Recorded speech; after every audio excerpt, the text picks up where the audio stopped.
হিসাবে দলের ভারপ্রাপ্ত চেয়ারম্যান তারেক রহমানের পক্ষে মনোনয়নপত্র সংগ্রহ করেন তারা।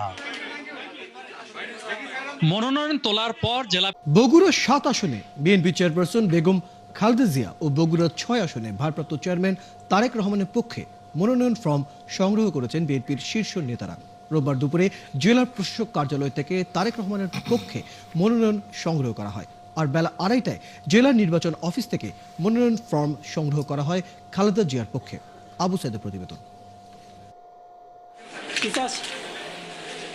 রবিবার দুপুর 12:30টার দিকে বগুড়ার জেলা প্রশাসকের কার্যালয়ে যান জেলা বিএনপির শীর্ষ নেতারা।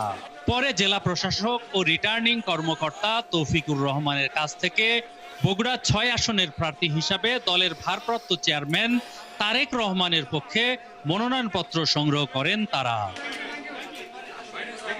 মনোনয়ন তোলার পর জেলা বিএনপির সভাপতি রেজাউল করিম বাদশাহ গণমাধ্যমকে জানান, ২৫ ডিসেম্বর দেশে ফেরার পর নির্বাচনী এলাকায় আসবেন তারেক রহমান। তার নির্দেশেই মনোনয়ন ফর্ম নেওয়া হয়েছে। আজকে বগুড়া সদর থেকে আমরা তার মনোনয়নপত্র তুলেছি। ইতিমধ্যেই বিএনপি থেকে বগুড়া সদর ৬ আসন থেকে তিনি নির্বাচন করার সদয় সম্মতি জ্ঞাপন করেছেন। সেজন্য আমরা বগুড়াবাসী অত্যন্ত আনন্দিত, গর্বিত।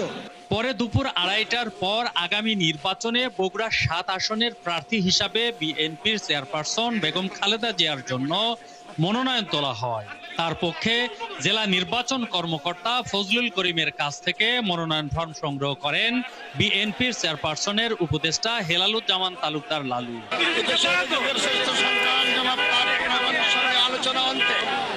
আমরা কখন এটা কোথায় জমা দিব এই কথাটি পূর্ব থেকে আপনাদেরকে জানিয়ে দেওয়া হবে।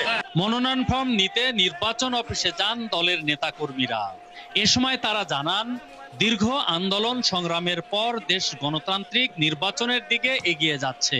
তারেক রহমান আসবে না, নির্বাচনে আসবে না, নির্বাচন করবে না, নির্বাচন হবে না, এগুলো আসলে প্রোপাগান্ডা ছাড়া আর কিছু না। নির্বাচনটা শুধু বিএনপির জন্য নয়, বাংলাদেশের সকল গণতান্ত্রিক মানুষের জন্য, সকল দলমতের জন্য। সাধারণ জনগণ যারা, তারা অধীর আগ্রহে আছে কবে এই 12ই ফেব্রুয়ারি আসবে, কবে ম্যাডামের জন্য তারা ভোট দিবে।